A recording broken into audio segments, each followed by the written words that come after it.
mag-ipon ka ngayon for different purpose.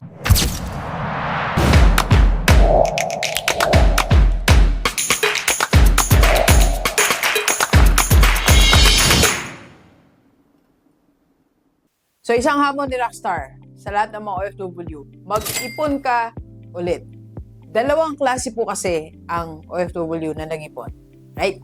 So first, nag-ipon ka nung una pero hindi na nagtuloy-tuloy. Unang-una kasi naggastos mo din. Pangalawa, naipadala din sa mga nasa Pilipinas.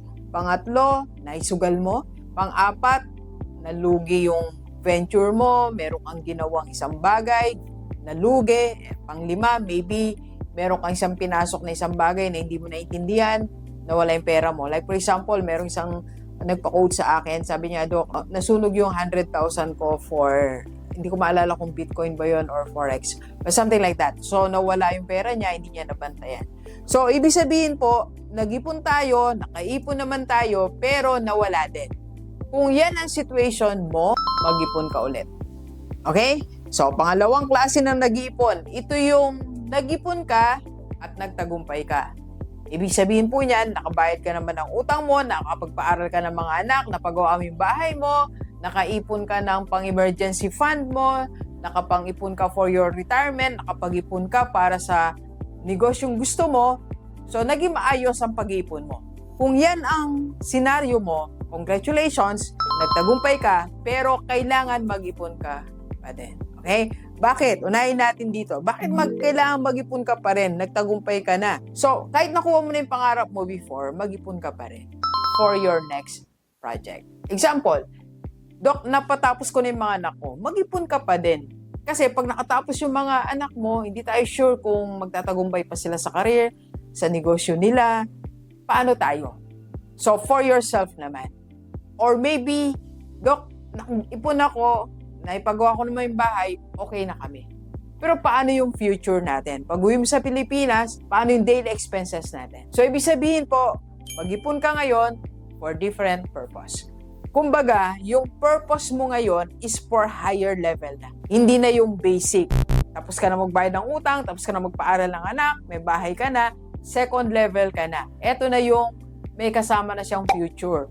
Or ito na yung gagawin mo na yung pangarap mo naman sa sarili mo. For example, matagal mo na talagang pangarap na magkaroon ka ng kotse, sasakyan, baka pwede na, eto na yan. Or matagal mo na talagang pangarap na magkaroon ka ng ganitong negosyo. Gusto mo magkaroon ng coffee shop, gusto mo magkaroon ng resto.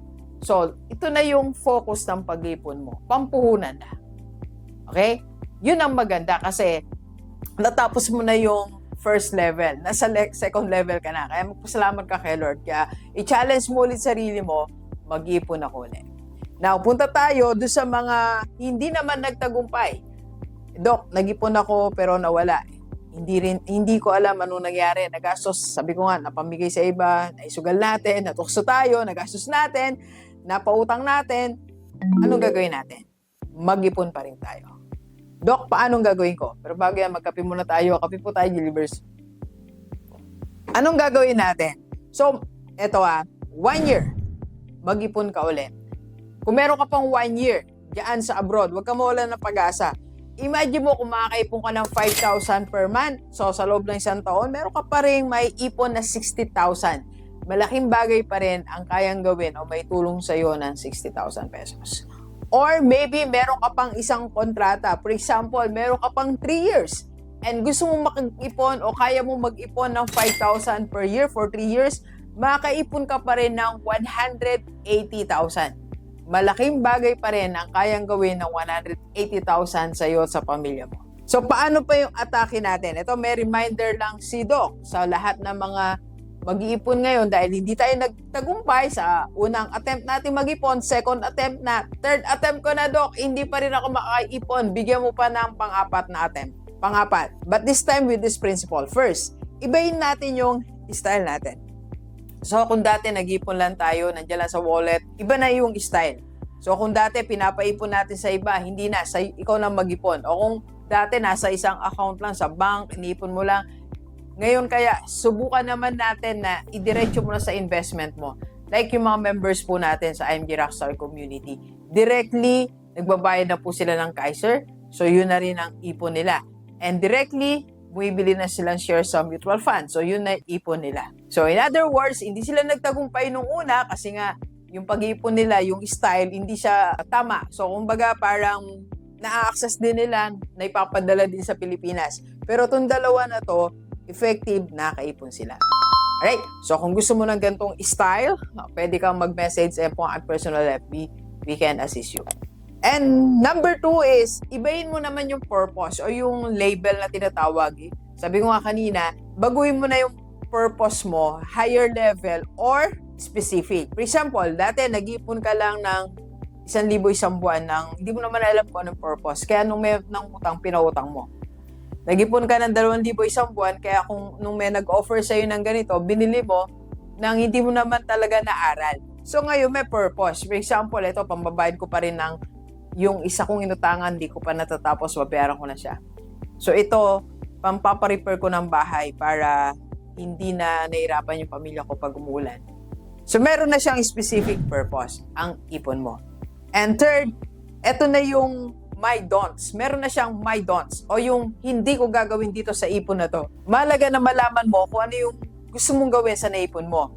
Pero it also helps na alam mo yung hindi ko dapat gawin dito sa inipon ko na to. Unang-una, hindi ko to pansusugal. Ilagay mo, i-label mo, pinaglalagyan mo ng pera. Hindi ko to ipansusugal. Hindi ko to ipambibisyo. Hindi ko to papadala sa Pilipinas.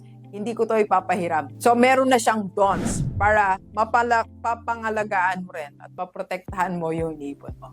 Alright, Delivers, paalala ni Rockstar, salamat OFW, kaya pa natin bumawi. Mag-ipon ka ulit. Let's go. Kape po tayo, Delivers.